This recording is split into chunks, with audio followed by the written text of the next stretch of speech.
Assalamualaikum warahmatullahi wabarakatuh.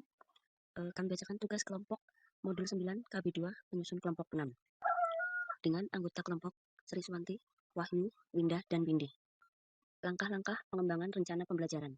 A. Komponen rencana pembelajaran. Secara teoritis ada 4 komponen utama yang harus dikembangkan dalam penyusunan RPP, yaitu tujuan atau kompetensi, materi atau bahan, strategi atau metode dan media, serta evaluasi. Sebagaimana yang ditetapkan dalam standar proses, komponen RPP terdiri atas berikut ini. 1.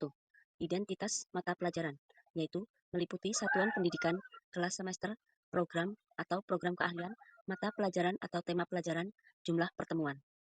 Standar kompetensi merupakan kualifikasi kemampuan minimal peserta didik yang menggambarkan penguasaan, pengetahuan, sikap, dan keterampilan yang diharapkan dicapai pada setiap kelas atau semester pada suatu mata pelajaran. Yang ketiga, kompetensi dasar, sejumlah kemampuan yang harus dikuasai peserta didik dalam mata pelajaran tertentu sebagai rujukan penyusunan indikator kompetensi dalam suatu pelajaran. Keempat, indikator pencapaian kompetensi, perilaku yang dapat diukur dan atau diobservasi untuk penunjukan ketercapaian kompetensi dasar tertentu yang dapat menjadi acuan penilaian mata pelajaran. Yang kelima, tujuan pembelajaran, menggambarkan proses dan hasil belajar yang diharapkan dicapai oleh peserta didik sesuai dengan kompetensi dasar. Yang keenam, materi ajar, memuat fakta, konsep, prinsip, dan prosedur yang relevan dan ditulis dalam bentuk butir-butir sesuai dengan rumusan indikator pencapaian kompetensi. 7. Alokasi waktu, ditentukan sesuai dengan keperluan untuk pencapaian KD dan beban belajar. 8. Metode pembelajaran, digunakan oleh guru untuk mewujudkan suasana belajar dan proses pembelajaran agar peserta didik mencapai kompetensi dasar atau seperangkat indikator yang telah ditetapkan. Kegiatan pembelajaran. A. Pendahuluan merupakan kegiatan awal dalam suatu pertemuan pembelajaran yang ditujukan untuk membangkitkan motivasi dan memfokuskan perhatian peserta didik untuk berpartisipasi aktif dalam proses pembelajaran. B. Inti merupakan proses pembelajaran untuk mencapai KD. C. Penutup merupakan kegiatan yang dilakukan untuk mengakhiri aktivitas pembelajaran yang dapat dilakukan dalam bentuk rangkuman atau kesimpulan, penilaian, dan refleksi, umpan balik, dan tindak lanjut. 10. Penilaian hasil belajar. Prosedur dan instrumen penilaian proses dan hasil belajar disesuaikan dengan indikator pencapaian kompetensi dan mengacu kepada standar penilaian. 11. Sumber belajar. Penentuan sumber belajar didasarkan pada standar kompetensi dan kompetensi dasar serta materi ajar, kegiatan pembelajaran, dan indikator pencapaian kompetensi. Terima kasih. Penutup-penutup merupakan kegiatan yang dilakukan untuk mengakhiri aktivitas pembelajaran yang dapat dilakukan dalam bentuk rangkuman atau kesimpulan, penilaian dan refleksi, umpan balik, serta tindak lanjut. 10. Penilaian hasil belajar. Prosedur dan instrumen penilaian proses dan hasil belajar disesuaikan dengan indikator pencapaian kompetensi dan mengacu kepada standar penilaian. 11. Sumber belajar. Penentuan sumber belajar didasarkan pada standar kompetensi dan kompetensi dasar, serta materi ajar, kegiatan pembelajaran, dan indikator pencapaian kompetensi. B.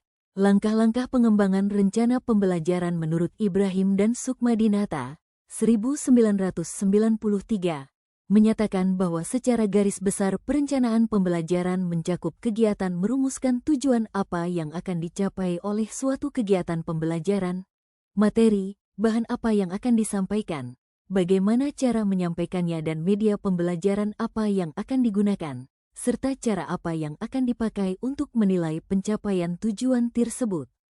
Terdapat 4 tahap yang dilakukan untuk menyusun rencana pembelajaran. 1. Perumusan tujuan yang perlu diperhatikan dalam pengembangan rencana pembelajaran yaitu perumusan tujuan. Tujuan pembelajaran dapat dijabarkan sebagai berikut. A. Tujuan pendidikan nasional merupakan tujuan yang sifatnya umum dan berlaku di semua pendidikan di Indonesia.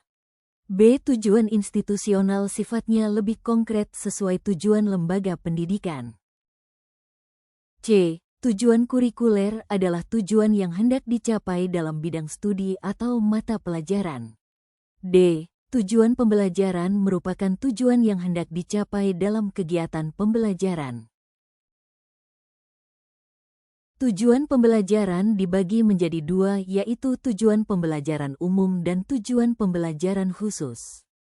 Penjabaran dan perumusan tujuan pembelajaran khusus dapat dilakukan dengan mengacu pada 4 kriteria ABCD. 1. Audiens siapa yang belajar. 2. Behavior yang diharapkan setelah pembelajaran. 3. Konditon keadaan siswa. 4. Degree yang perlu dicapai siswa. 2. Perencanaan materi pembelajaran. Materi perlu ditetapkan setelah perumusan tujuan dan alat evaluasi. Materi pelajaran berupa pokok bahan pelajaran dan rincian pokok bahasan. Beberapa hal yang perlu diperhatikan dalam menetapkan materi sebagai berikut. 1. Materi pelajaran hendaknya sesuai dan menunjang terhadap tercapainya tujuan pembelajaran. 2. Materi pelajaran hendaknya sesuai dengan tingkat pendidikan dan perkembangan siswa pada umumnya.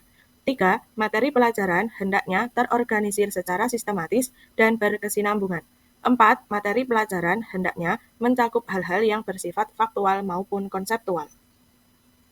Beberapa hal yang perlu diperhatikan dalam memilih dan menetapkan materi pelajaran yang mengacu pada ketentuan di atas. 1. Menentukan tujuan pembelajaran. 2. Menentukan pentingnya bahan pelajaran.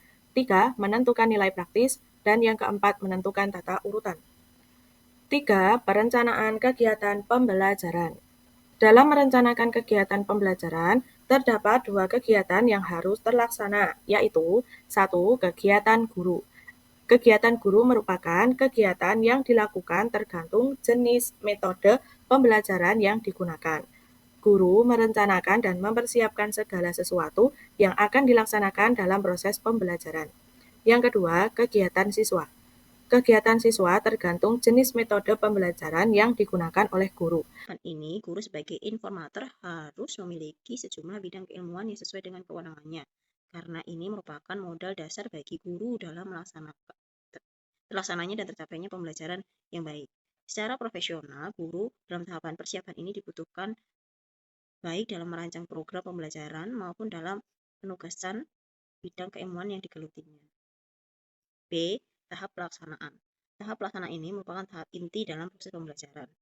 Tahap ini merupakan proses belajar siswa harus diarahkan dan dibuat dinamis oleh guru. Kemampuan dan keterampilan guru dalam mengaplikasikan metodologi dan pendekatan secara tepat sangat dibutuhkan dalam tahap ini. Guru mengkombinasikan sikap profesionalnya dengan kemampuan dalam memahami dinamika dan perilaku perkembangan para siswanya. C. Tahapan evaluasi. Tahapan evaluasi secara umum bertujuan agar guru mengetahui sejauh mana taraf keberhasilan proses pembelajaran. Secara khusus, evaluasi ini bertujuan untuk mengukur hasil belajar siswa. Evaluasi yang baik harus memiliki alat yang tepat atau valid, dapat dipercaya atau reliable, dan memadai.